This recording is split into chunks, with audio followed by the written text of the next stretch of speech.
Before I get started, just a couple of things. I want to offer a trigger warning because I speak about rape and racial violence in this message, and also a not so apologetic apology for the length of this message. I've got a lot to say.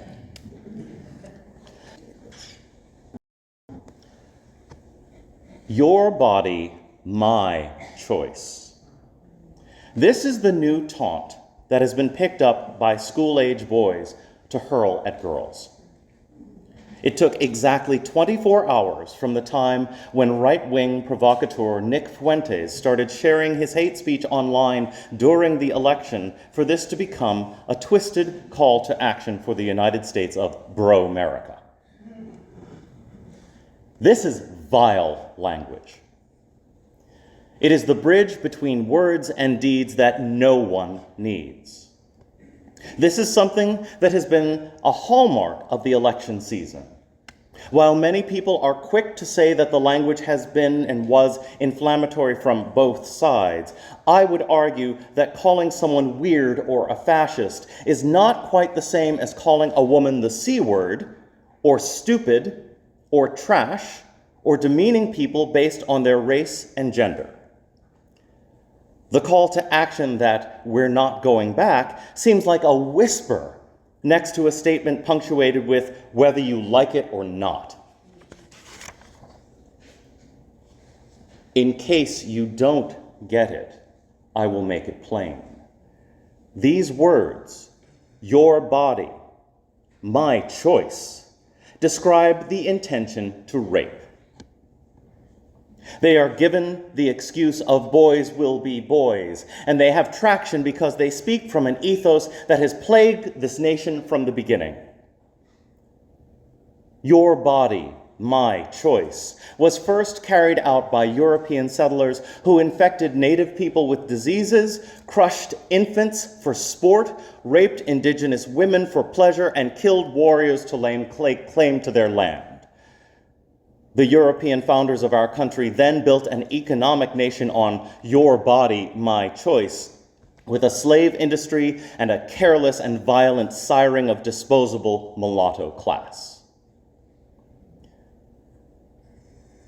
Probably the most insidious manifestation of America as the land of your body, my choice, was the period of lynching that emerged after the time of Reconstruction on the heels of the Civil War, lasting until the 1960s. And it should be no surprise that these acts were carried out as retaliation for alleged crimes of sexual transgression by black men. People of African descent in the late 19th century were assumed by white society to be bestial, and the science of race connected this with hypersexualization. Men of African descent were portrayed and displayed, thank you very much, in disgusting and dehumanizing academic material from the 18th and 19th century that attempted to provide proof for these ideas.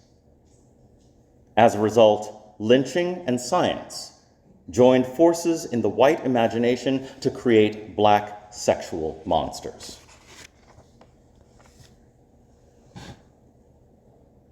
Mrs. Rebecca Felton was the first woman to serve in the United States Senate, albeit for one day.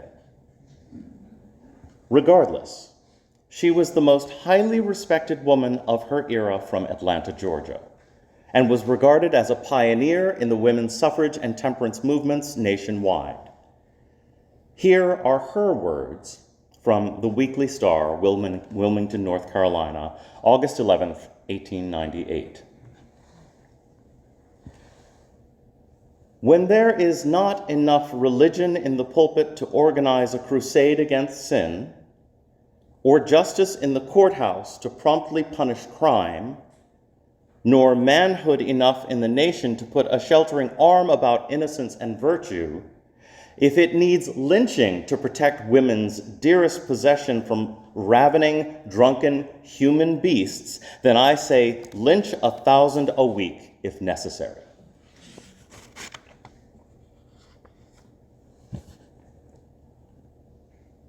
In a speech to the National Negro Conference in 1909, Black civil rights pioneer Ida B. Wells, who advocated for anti-lynching legislation for her entire life as a journalist, presents another view on Felton's racist trope. Why is mob murder permitted by a Christian nation? What is the cause of this awful slaughter? This question is answered almost daily. Always the same shameless falsehood that Negroes are lynched to protect womanhood. This is the never-varying answer of lynchers and their apologists. All know it is untrue. The cowardly lyncher revels in murder, then seeks to shield himself from public execration by claiming devotion to woman.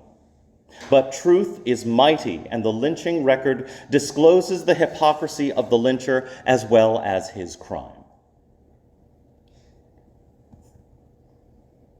It has been proven that the vast majority of the accusations of rape of white women that resulted in lynching were false. Much like accusations that gay men are pedophiles or that trans women are men seeking to attack women in bathrooms. Your body, my choice. The Emmett Till Anti-Lynching Act was eventually signed into law in 2022, 100 years after the first anti-lynching bill made it to the Senate. Now, why am I going on about lynching? Some white people who are uncomfortable with the topic will argue that the law was passed. Isn't that enough? No, it's not enough. 100 years. It's not enough because more than any other impulse in white America, this is the one that has been given excuse after excuse after excuse as body upon body upon body piles up. Everyone who isn't protected by the cloak or gaze of white manhood, whether they like it or not, is still vulnerable to extrajudicial physical murder, not to mention political dismemberment and policy erasure that has been sanctioned by this nation since day one. Senator Rand Paul, a white man, blocked the bill, the anti-lynching bill, for 3 years, demanding that the law's definition of lynching was too broad. Meanwhile, the rest of us can still be caught in the noose of stand your ground and justifiable force and perceived threat and the messed up idea that a black trans woman who is shot to death deserved what they got. What's next? More of the same crap. That's what's next. America is not equipped or willing to end lynching of any kind. Your body, my choice. That was the subtext to the noble words of James Madison, who held 100 slaves while writing the Federalist Papers. Your body, my choice is the reason Roosevelt's New Deal and the GI Bill didn't reach into black communities and why he could enact Japanese internment. Your body, my choice, and the lingering assumption of black bestiality created the war on crime, but only black crime. Those policies left the white drug dealers at Studio 54 and the real estate criminals alone. What's next? I don't know. Maybe there's an answer if we learn more about the direct connection between lynching and the legacy of conquest on the North American continent and the ethos of my body, your body, my choice. Robert P. Jones' book, The Hidden Roots of White Supremacy, is a start. He parallels the point that I'm trying to make today, that lynching the idea of your body, my choice, is a symptom of what America is, not an anomaly. He states, "Here is the question that must illuminate the path forward for us and our children. How can we meaningfully respond to being beneficiaries of a crime so plain it cannot be denied and so large it can never be fully righted?"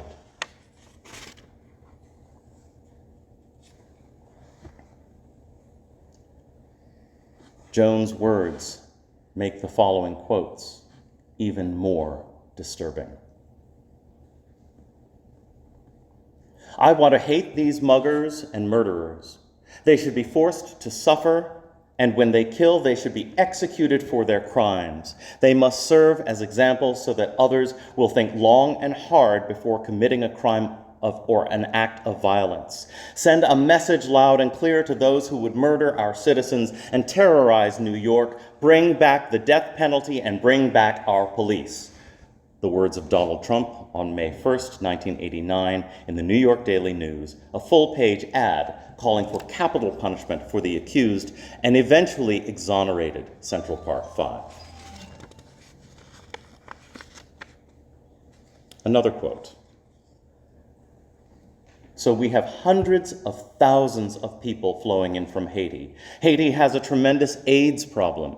Many of those people will probably have AIDS, and they're coming into our country and we don't do anything about it. We let everybody come in. It's like a death wish for our country." And more. The Democrats say, "Please don't call them animals. They're humans." I said, "No, they're not humans. They're not humans. They're animals." Donald Trump, October 2021, and April 2024 on NBC News. Your body, my choice.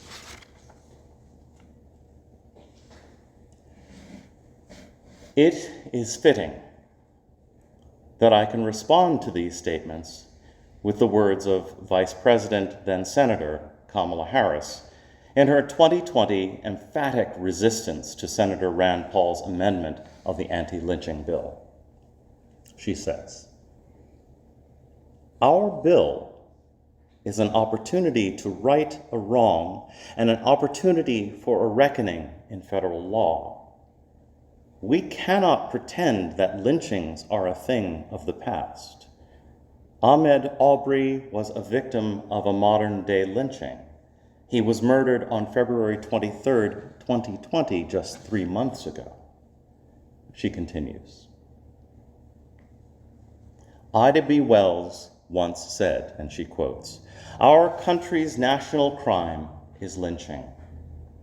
It is not the creature of an hour, the sudden outburst of uncontrolled fury, or the unspeakable brutality of an insane mob. It represents the calculating deliberation of intelligent people who openly avow that there is an unwritten law that justifies them and putting human beings to death without complaint under oath, without trial by jury, without opportunity to make a defense, and without right of appeal.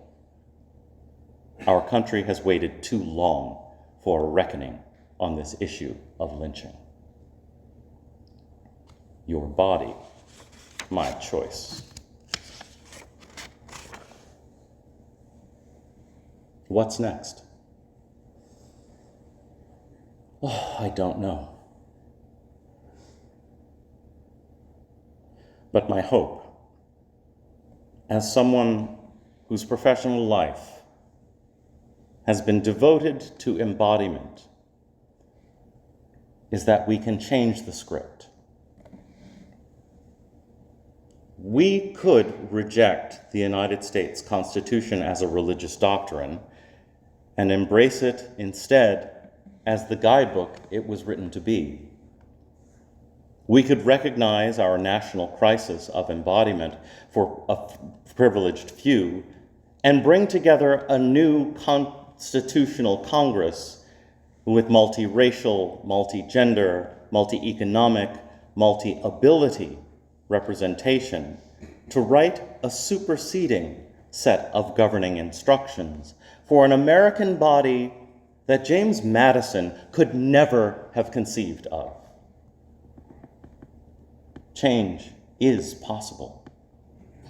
But the current system keeps proving that while it is happy to play the game of democracy ping pong, it does not have any interest in lasting or evenly applied justice for every body. Must the arc of the American moral universe keep proving that it is only capable of bending far enough to support a black body at the end of a rope?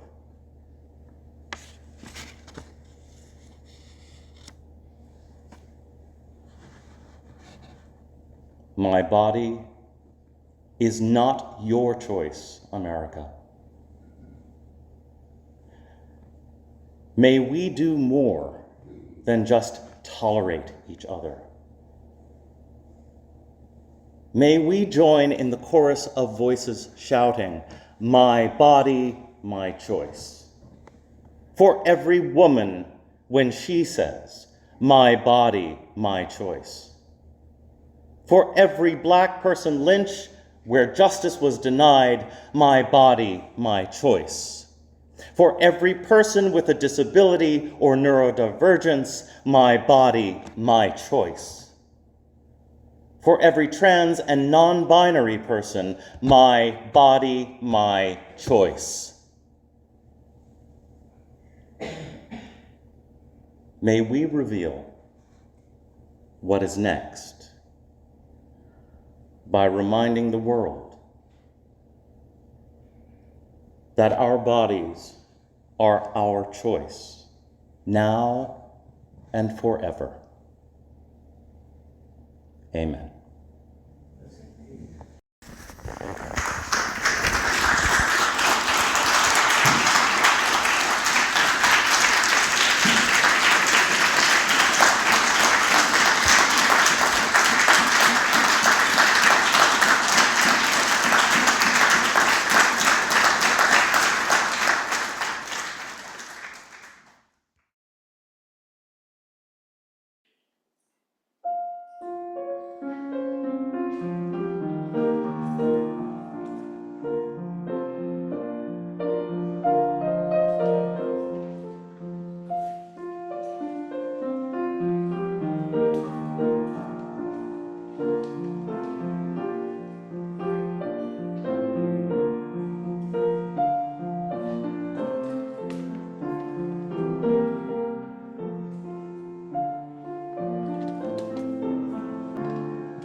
I just wanted to say that I have a hello on my phone this morning to everyone here from Reverend Julie Kane, sending her blessings to you.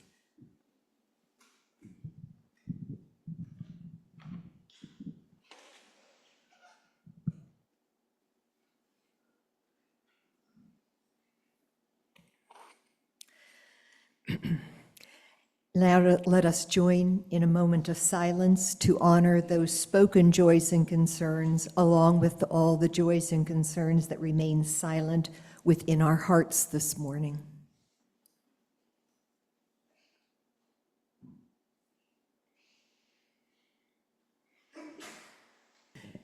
Thank you to all the volunteers who help make our services possible, our pianist Elaine, the audiovisual crew, our ushers, our providers of beautiful floral arrangements for our worship time together, coffee crew, greeters, RE teachers, Zoom volunteers, worship associates, and most of all, you for all being with us today. And for our amazing minister.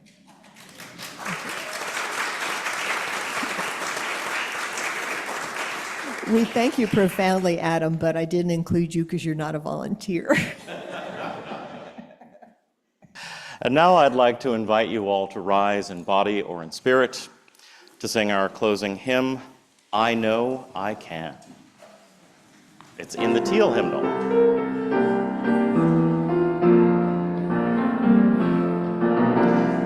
Though days be dark with storms and burdens weigh my heart, though troubles wait at every turn, I know I can go on. My sorrow heals my soul, and burdens make me strong.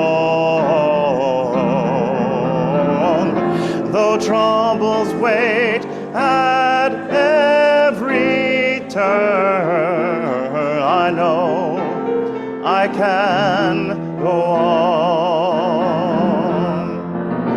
My sister in my heart, my brother in my song,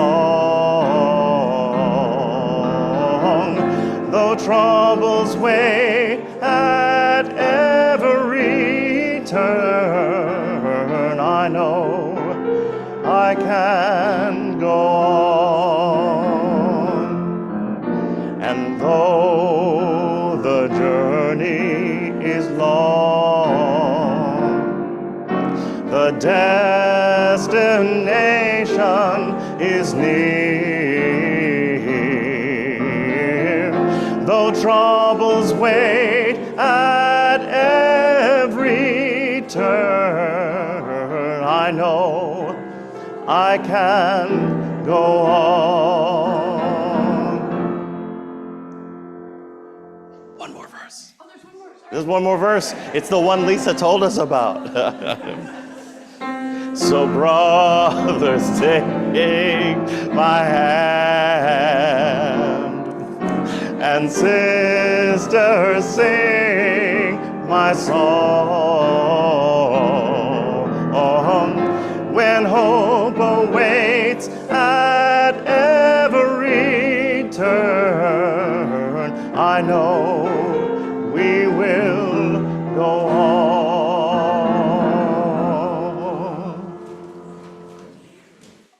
You may be seated.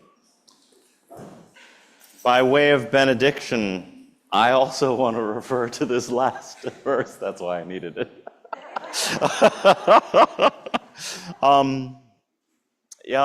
We create hope. It's up to us to move in the direction of hope.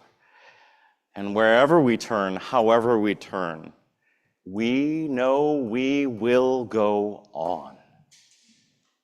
Thank you.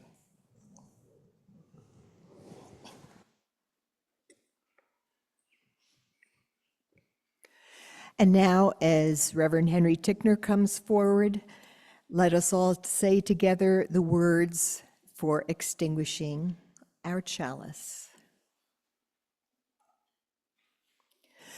We extinguish this flame, but not the light of truth, the warmth of our community, or the fire of commitment.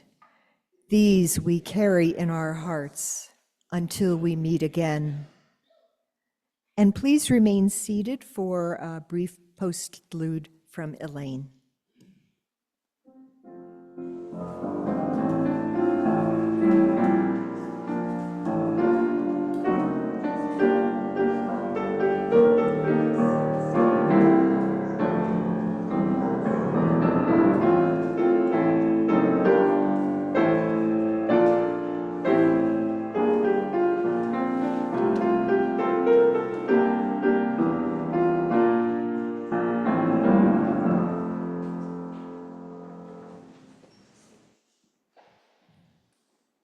Stay strong, go now in peace.